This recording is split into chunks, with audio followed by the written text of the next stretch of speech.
भाडवाढीत घोटाळलेल्या सरकारचं, एसटीची भाडवाढ करणाऱ्या सरकारचं, गरिबांना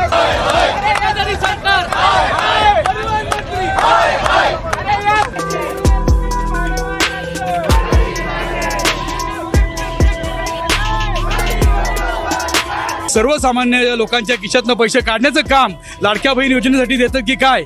आणि ज्या पद्धतीने आज 2100 रुपये द्या म्हणून आम्ही सांगितलेलं आहे गव्हर्नमेंटला, आणि ज्या पद्धतीने दुसऱ्या बाजूनेही हे सर्वसामान्यांची लाडपरी जे वापरतात, जे एस टी महामंडळाच्या गाड्या वापरतात, त्यांच्या एका अर्थानं खिशातले पैसे काढण्याचं काम आता हे सरकार करतंय. म्हणून आम्ही त्याचा निषेध करण्यासाठी पूर्ण उद्धव साहेबांच्या नेतृत्वाखाली पूर्ण महाराष्ट्रामध्ये हे चक्काजाम आंदोलन आम्ही केलेलं आहे.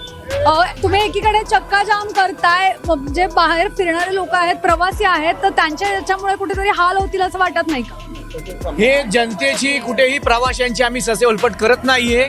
एक प्रातिनिधिक स्वरूपामध्ये चक्काजाम केलं पाहिजे, त्याशिवाय सरकारला जाग कधीच येत नाही. 2 महिन्यापूर्वी तुम्ही जाहीर करता की एसटी ही नफ्यामध्ये आहे, आणि आज असं काय झालं की एसटीची दरवाढ करावी लागली. मग सरकारला हे पैसे कुठून वाढवतात, कशासाठी वाढवतात, कोणाच्या खिशात घालण्यासाठी वाढवतात? परिवहन मंत्री सुद्धा या दरवाढीपासून अनभिज्ञ आहे. मग मुख्यमंत्री आणि उपमुख्यमंत्री मनमानी कारभार करतात का आता? मग मंत्रिमंडळामध्ये परिवहन मंत्र्यांची गरजच काय आहे? जर तुम्ही तिघं मिळूनच आज सरकार चालवणार असेल तर मंत्रिमंडळावरचा होणारा खर्च तोही थांबवा, मंत्रिमंडळ बरखास्त करा. तुमची 3 चाकाची गाडी आहे ती तुम्ही चालवा. सरकारचं आंदोलन करून खरंच भाडेवाढ जी आहे ती रोखली जाईल असं वाटतं? नक्कीच. ज्याप्रमाणे पुणे शहरावर भारनियमन लादलं होतं 16 तासाचं, ज्यावेळी रस्तापेठ पॉवर हाऊसवर जाळपोळ गेली, त्यावेळी दुसऱ्या दिवशी ह्याच सरकारमधले मंत्री, ऊर्जा मंत्री होते अजितदादा पवार, दुसऱ्या दिवशी पुण्याचं लोडशेडिंग बंद झालं. म्हणून हे चक्काजाम आंदोलन करतोय.